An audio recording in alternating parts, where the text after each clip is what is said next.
God gave me lots of gifts, and I was able to make some money. And God, Jesus says, if I give you gifts, I want you to use these things for my purpose, not for yours. So, from Kingston, Canada, Emma moved to the Marion Manor in Bloomsbury, New Jersey. Bill Pote set up a foundation to address all of Emma and the prayer house's needs. And Emma continued to go on mission all over the U.S. and to other parts of the world. And I said to the Lord, why did you choose me, Lord? I am a sinner. Then the Blessed Virgin appeared to Emma on the 8th of September and December with a message concerning the Philippines. In the September message, Emma claims the Virgin said,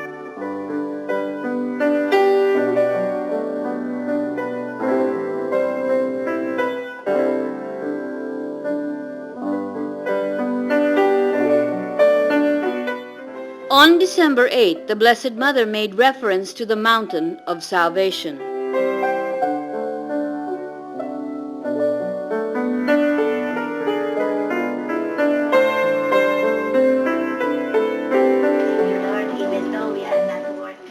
Emma then revealed to those present that the mission in the Philippines would be heavy with a lot of persecution, but that the Virgin had said that if her children in the Philippines would open their hearts to listen to the message and follow her son's call, he would reward his people and country of the Philippines.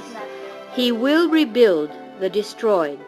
Your land will be an example of love and peace to the surrounding nations.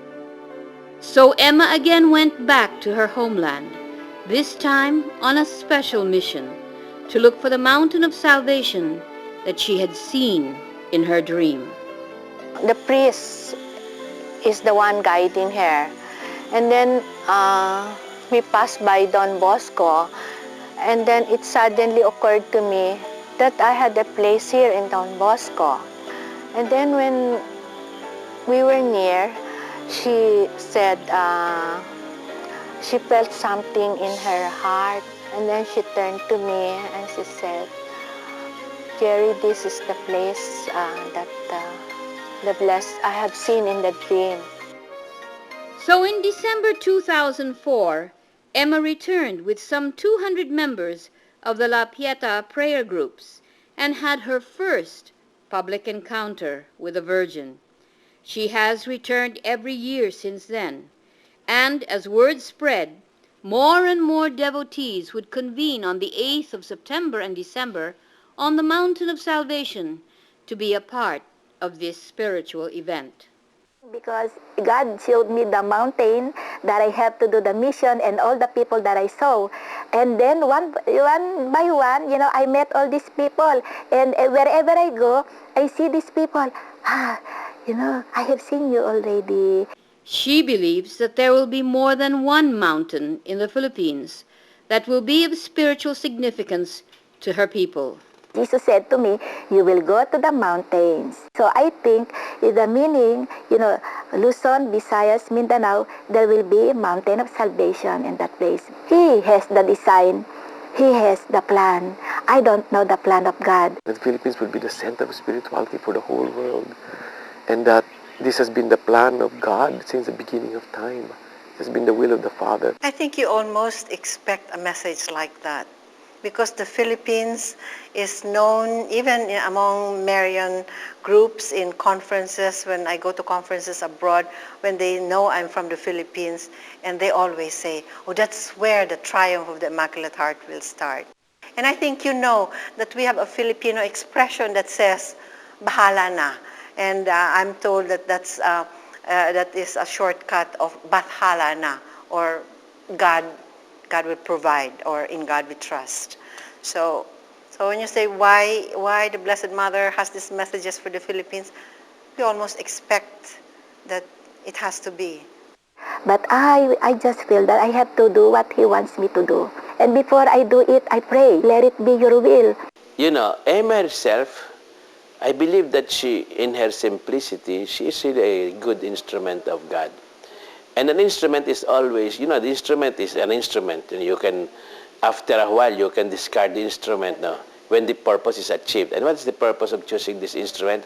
Humble and simple, no? Just to tell all of us, no, that we have a task to fulfill. And that our OFWs are not there just because of economic reasons.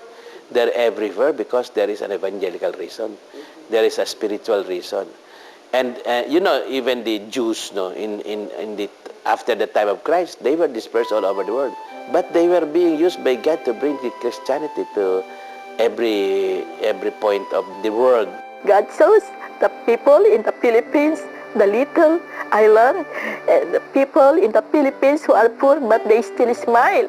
They still smile because God said, I will never leave my children because I chose you. That day I will reward my people. I will rebuild all the destroyed in your place. He said, and he said, what I promised, I will do. What I have said, I will fulfill. And I believe in my heart that one day there will be peace, love, and joy in our country and to the whole world if we will open our hearts to that message, because there is only one who can help us with the help of Our Lady, Blessed Mother, that this world will change. Love, peace, and joy. It is not hard to do it because if we will just open our heart like me as a sinner, I am a sinner. But God loves us. His love is unconditional and we have to open our heart for that message.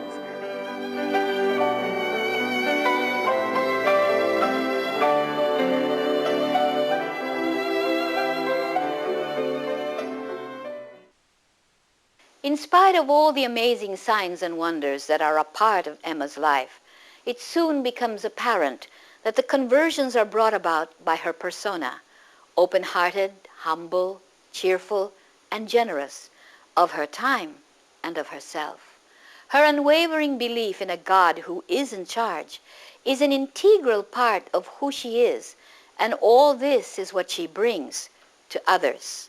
But these too are common attributes of our people. In every part of the world, one can find Filipino workers with this same humility, joy, generosity, and the gift of faith that they wholeheartedly share with others.